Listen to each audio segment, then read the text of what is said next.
get on with it. Good evening, everybody. So we are in the second week of our class. I hope everybody is keeping up with the work. You can see it's fast-paced because this is summer school. So we're going to be moving very fast. So this week, we will get into two sections that essentially talk about the background to these two drugs that we are talking about, cocaine and opium. And so, as I said the last time, it was very useful for you to read, to do the readings. I can see some students in the discussions do not do the readings. And they try to answer the questions from their own imagination and conceptualization of what the problems seems to be. And so it's not going to work. Now, let's get back to again the history of opium and cocaine, the history of opium and cocaine, and also more like the history of drugs, and these two particular drugs throughout history. Now, like I said, I'll begin with the coca leaf. Okay, I'll begin with the coca leaf, and I'll just again say that the drug problem has been there for hundreds and even thousands, not hundreds, actually thousands of years, all the way to the ancient world. Both opium and cocaine, I mean, not cocaine, both opium and coca. Now, opium, like I said, is a poppy, and coca is a leaf. Okay, they have been used by cultures for thousands of years, and in fact, if you read the history, you find that in Mesopotamia, they have been using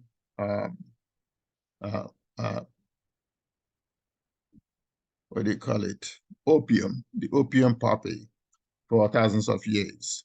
Egyptians were using it for thousands of years. And the addictive properties of opium have been recognized for again, thousands of years. And so doctors at that time, or you can say physicians, spoke against it, not to prohibit it. They did not prohibit it. They used it for medicinal purposes. Okay, and so it has been there. The same goes for the coca leaf. Now, cocaine comes from the coca leaf. The coca leaf grows in South America and Central America, and in fact have been used also for medicinal purposes for centuries. Among the Inca Indians, for example, they have a legend that the coca leaf was introduced to them by some gods. And the legend differs from place to place. One of the legends was about a woman who was considered to be adulterous, a woman, and she was seducing men so bad, leaving them brokenhearted, that the king decided that she had to be killed because she was causing a lot of problem among men. And so she was killed and buried, and then this leaf grew up, began to grow around her grave. And so they said it was blessed. It was, seductive.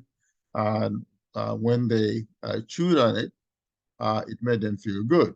So it was a gift from the gods. But other legends also exist in South and Central America. But at every of the legends, the coca leaf was a gift from the gods. And one legend has it that the gods gave the leaf to the particular group of Native Americans in Central and South America as a means of curing ailments, of giving them strength so they can work. But the point of the matter is that these beliefs, and of course also the utilities, that is the usefulness of the leaf itself, besides the religious belief, also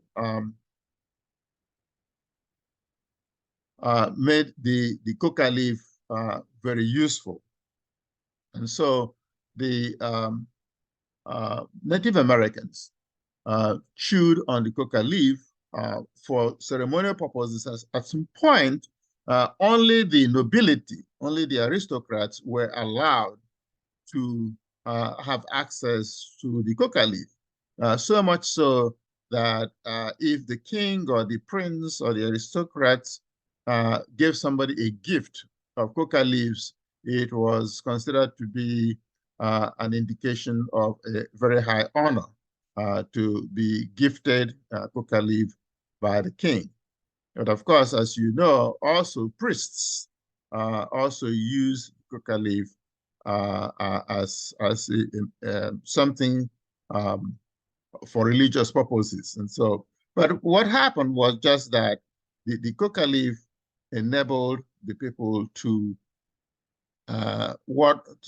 sort of like endure hunger, or to ward off hunger, and gave them a lot of endurance. Now, one of the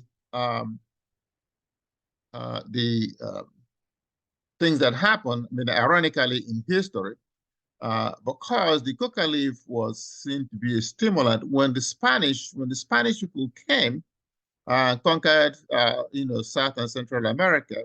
What they did was that they actually, for some time, prohibited the coca leaf, and saying it was an evil leaf. But then what happened was that they discovered that the South American or the Central American native people were not able to work as long and as hard without the coca leaf. And of course, the native people also resented the whole idea that the Spanish people could come and prevent them from using the coca leaf. And then the Spanish then discovered that they needed a lot of people to work in their gold mines, in their silver mines, and when you allowed the natives to chew these coca leaves, they worked longer and they worked harder, and they also ate less food, and so they began to pay the natives with coca leaves instead of paying them with silver that they got from the mines. And so that even made it cheaper for them, because after all, the coca leaves are harvested from the forest right there. And if you harvest the coca leaves, and give it to the natives, which they like anyway, it made their mining operations much more profitable.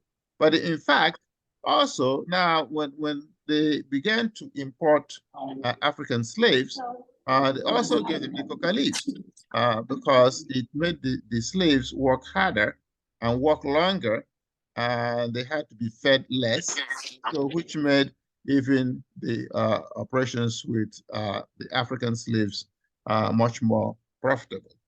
So now, going beyond that, over time, the Europeans discovered other extractions, but I mean, it took a while. in the 19th century, the Europeans, extracted the what you call the cocaine. Now, the amount of cocaine in the coca leaf is not really a lot, but when you go through chemical processes, it becomes very potent. And so an Italian chemist discovered that when they mixed wine with the crushed coca leaf, the alcohol in the wine quickly extracted the cocaine inside the ingredient, the stimulating ingredient in coca, and so they made a special kind of wine, which was actually blessed by nobility, by celebrities, and so it was an Italian chemist who discovered it. The Italian chemist was Mariani. And so he made the Vin Mariani, or the Mariani wine, which even the Pope blessed as a very good thing. And then suddenly the Atlanta, the Georgia chemist, Mr. Pemberton, also mixed the coca into his own wine, and but in 1886, the United States government introduced prohibition, which prohibited alcohol, which of course caused a lot of trouble.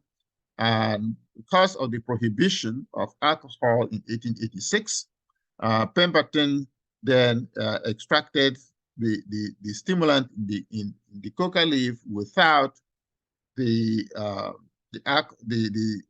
intoxicating ingredients, and then mixed the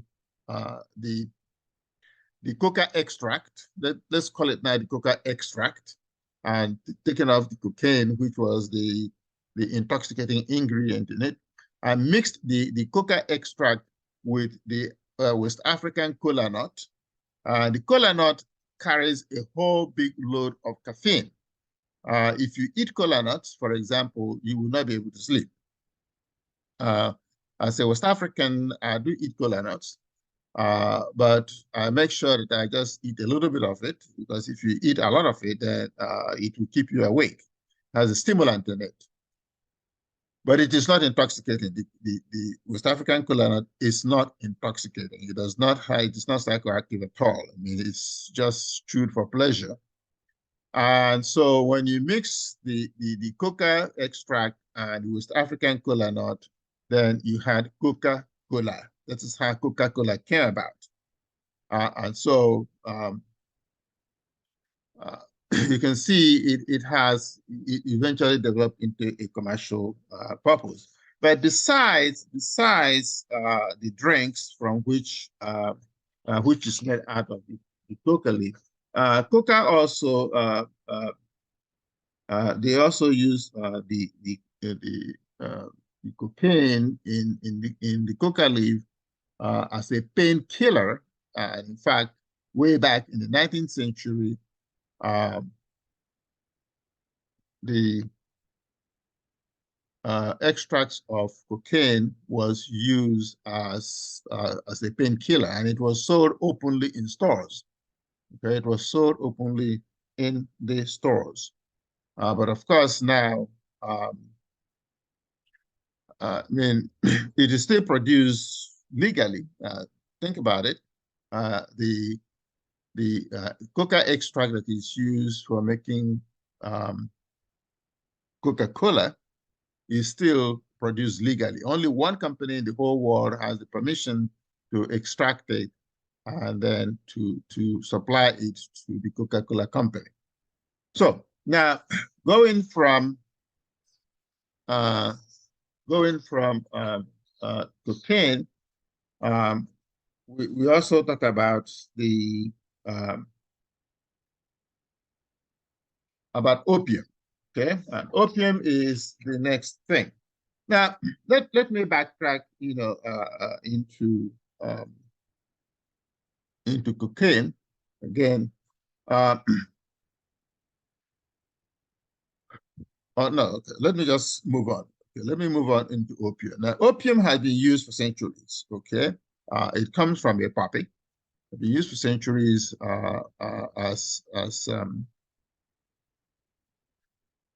as medicinal and also for religious purposes, but mostly in the eastern part of the world, in the sense that um, the opium poppy grows in the Mediterranean, in Egypt, in ancient Egypt. It was very well known. In Thebes, the ancient Egyptian city of Thebes was known for producing a highly potent and the best kind of opium in the ancient world. Now, but also in Afghanistan today, it is still a major crop. But the thing in it is that out of opium, also you can make morphine. Morphine is derived from the ancient Greek god of Morpheus. Morpheus was the god of dreams, so um, that's how you get morphine. But also opium produces heroin, and heroin and morphine. Essentially, it's one of those coincidences of science. Morphine was developed for anesthesia and as a painkiller, and then in an attempt to uh, develop something that is less addictive, then heroin was developed. But then heroin came to become, even worse than morphine. And also out of opium comes codeine. Okay, codeine is the also a painkiller that is used. So these two drugs have medicinal histories, and but right now they're controlled in the sense that they're still being produced legally and supplied to pharmaceutical companies for whatever purposes, or the chemical companies for whatever purposes, that is for the for the good use. Let me call it good use, like medicinal purposes, or like in the case of coca leaf, to get the coca extract, but not the cocaine. But what else is new? Once you have this legal production of anything, the illegal production would also uh, come in. Now, opium also has its own history, to the point that opium has had a longer history of being used as medicine in the Western world. Okay. And even celebrities like Sigmund Freud, the great psychologist, and a whole lot of other, Isaac Newton, the mathematician and the physicist, and other celebrities in Western Europe used um, used opium as a painkiller. And so these two drugs have had their own social and economic history. And we are going to get more into, say, the economic history of opium. Okay, for now, let's just limit ourselves to understanding that there's a background to this. There's a background to these two drugs. That you know make it difficult to effectively fight the drug war. And this is where I'm coming from. I'm just giving you this background so that you can understand how these two drugs came in, and and why it's going to be difficult to completely eradicate them. If the war on drugs is designed to eradicate these two drugs, you will never win such a war. If the war on drugs is about controlling how they are used so as to mitigate or even as much as possible eliminate the harm that they can do, well, I will say yes, the war is already being won. in the sense that people stay away from them. People are sufficiently educated about them. And those who want to use them simply use them for their own purposes, for recreational purposes. Now, when you think about the history of the addiction from, say, opium, way back in the 19th century, you had celebrities and you had ordinary people using um, opium in their everyday life. Let me just pull up something.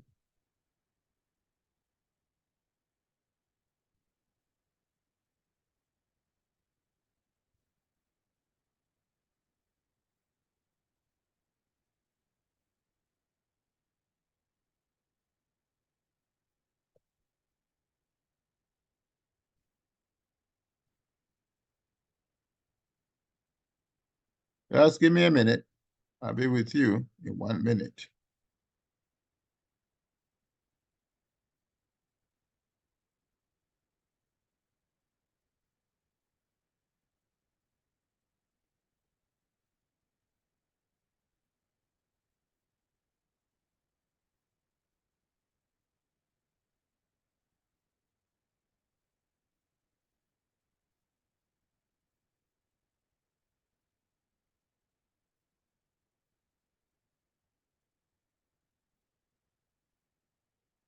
Okay, just one more thing.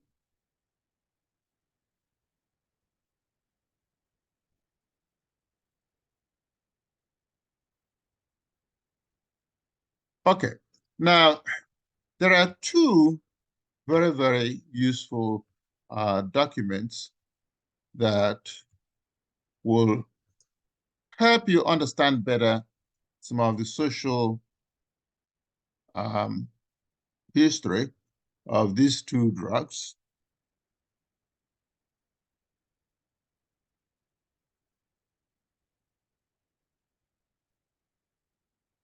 One is the pleasure dooms of Xanadu. Okay, like I said, one of those things about this class is when you ask students to do the reading, they will not do the reading. They will try to um, cheat. And okay, the first is the pleasure dooms of Xanadu. When I ask students to talk about the pleasure domes of the Xanadu, okay, the pleasure domes of the Xanadu take you to celebrities that use opium, and they became addicted to it. And so now they had to find a way to solve the problems.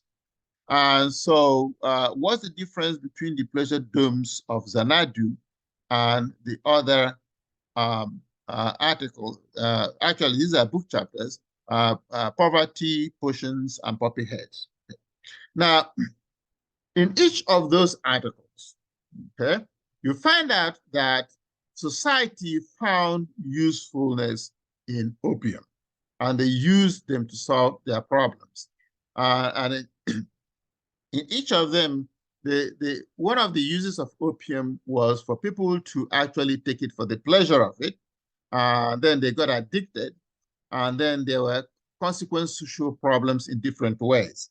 And the consequences, the consequent social problems that arose out of using opium by different kinds of people. In the Poppy Heads article, it was poor people that used um, opium, and it created problems.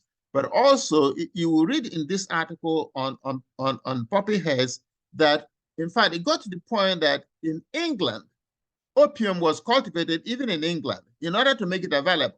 And it was distributed normally as a product in medicine stores. But then it began to create social problems.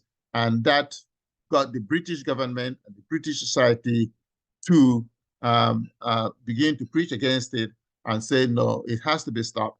And so this is how opium was no longer grown in England. Okay, that should give you a good example. But also, poor people were using it to essentially not only as recreation, but as a way of getting away from the pain of work and so it was creating social problems.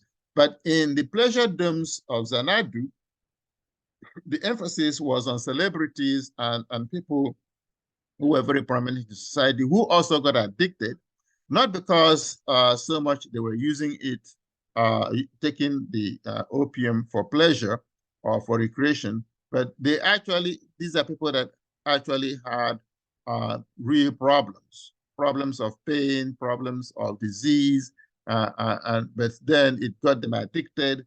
And so they find themselves in the difficult position of they either control their pain or they have to also deal with the addiction, okay? And you know what that kind of addiction is? That kind of addiction is one where without the opium, they will be in very severe pain, okay? And then after a while, they become dependent.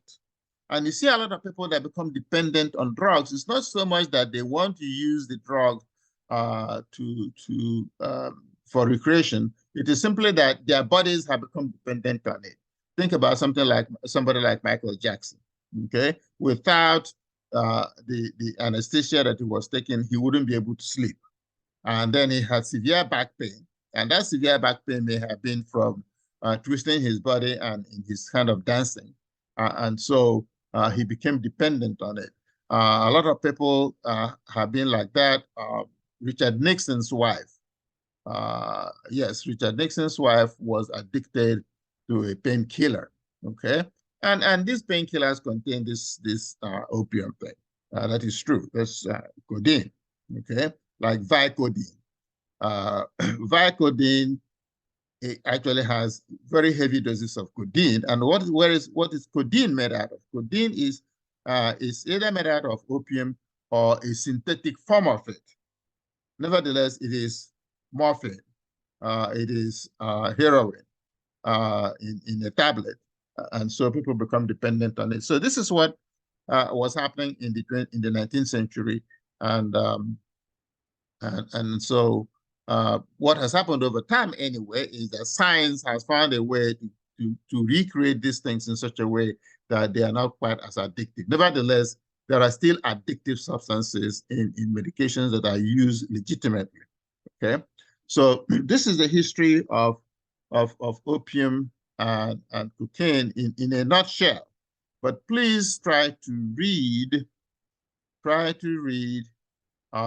the documents that I have pulled up because I'm going to ask you questions directly from them. All right. Now, do you have any other questions for me besides this? Somebody contacted me and they wanted to know something about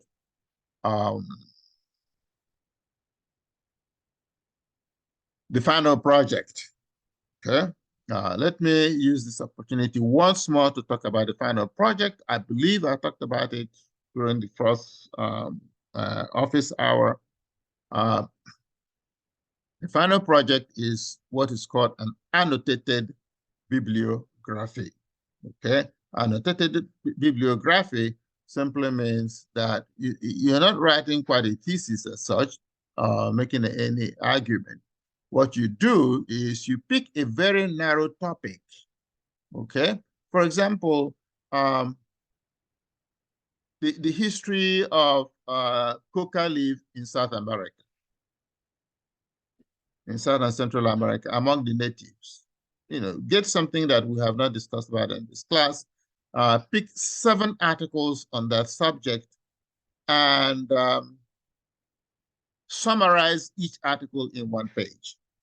Summarize each article in 1 page. And then, before you summarize the article, you must cite that article bibliographically. After you do the 7 summaries in 7 pages, then you write an integrative summary. That is a summary in 1 or 2 pages that tie all your articles together so as to show what is common in them, what lessons, what conclusions can be reached from those 7 articles. And then at the end of it, or in the last page, you do a bibliographical listing. You list, again, all the 7 articles that you read, and that becomes your paper. So you're looking at about a paper that's about 9 or 10 pages long. Okay, so that's what it is. Some students have asked me that question over and over, and I say to them, watch the video or read the syllabus. But I'm very happy to recount or restate what needs to be done. All right. Any questions for me? Okay. Hearing none. It was nice having you for the last 30 to 40 minutes. And so I will see you all again this time next week. All right. Have a nice evening. Bye. Right.